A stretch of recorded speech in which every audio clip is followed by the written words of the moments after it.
ជាសួស្តីបងប្អូនទាំងអស់គ្នាថ្ងៃនេះខ្ញុំមកធ្វើការមកគូគំនូ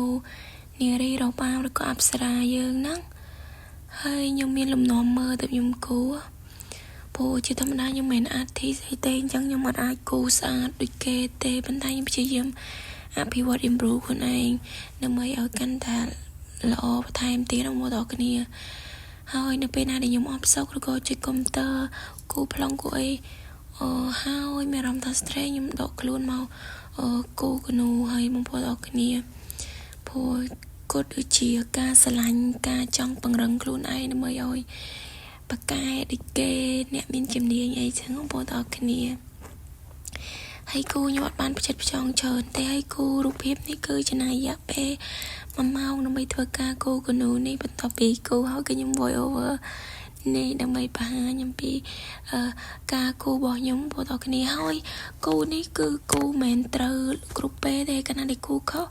គឺត្រូវលុបវិញអញ្ចឹងបងប្អូនគ្នាព្រោះដោយសារខ្ញុំបានប្រើគូកនូនេះប្រើខ្មៅដៃចុចងាយស្រួលដើម្បី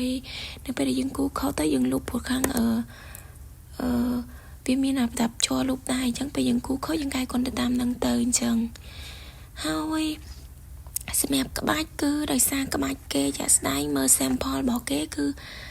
ទម្រង់ខោឲ្យខ្ញុំមើលជល់មានន័យថាក្បាច់ទួយមើលឃើញតែអញ្ចឹងខ្ញុំត្រូវថែមថយឆ្នៃប្រឌិតទៅសម្រាប់សម្លៀកបំពាក់អប្សរាហ្នឹងគឺខ្ញុំកែច្នៃថែមថយខ្លួនឯងទេហើយដូចមកគាត់ដូចអីអញ្ចឹងព្រោះចំណុចខ្លះយើងអាច detail ល្មិតបានទេព្រោះរូបភាពរបស់យើងមើលពីគេគឺលិតមែនតើអញ្ចឹងយើងថែមថយកែច្នៃយើងច្នៃប្រឌិតទៅណា creative ទៅតាមហ្នឹងទៅយើងមកបងប្អូនគ្នាហើយมันស្អាតអីណាទេប៉ុន្តែអាចមើលយល់បានហើយខ្ញុំចាប់តាមធ្វើការគូកងដៃគូដៃពាត់ហើយដៃហ្នឹងខ្ញុំមិនគូម្ដងឯងខ្ញុំដោយសារខ្ញុំអត់សូវប្រើការឲ្យគូទេគឺពេលគូទៅខ្ញុំត្រូវលុបខ្វះចេញចឹងមកនេះថាពេលយើងគូយើងអត់អាចយកប៊ិចអីមកគូបានទេសម្រាប់អ្នកដែលគាត់ប្រើប៊ិចប្រើអីហ្នឹងមានន័យថាគាត់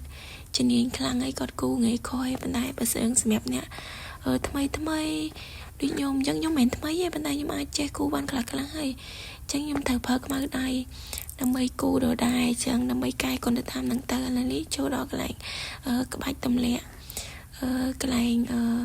ខាងមុខស្មាហ្នឹងគឺខ្ញុំតម្លាក់ហ្នឹងគូខ្លួនឯងដែរក្បាច់ហ្នឹងគឺខ្ញុំថែមថយទៅតាមហ្នឹងអញ្ចឹងមកដល់គ្នា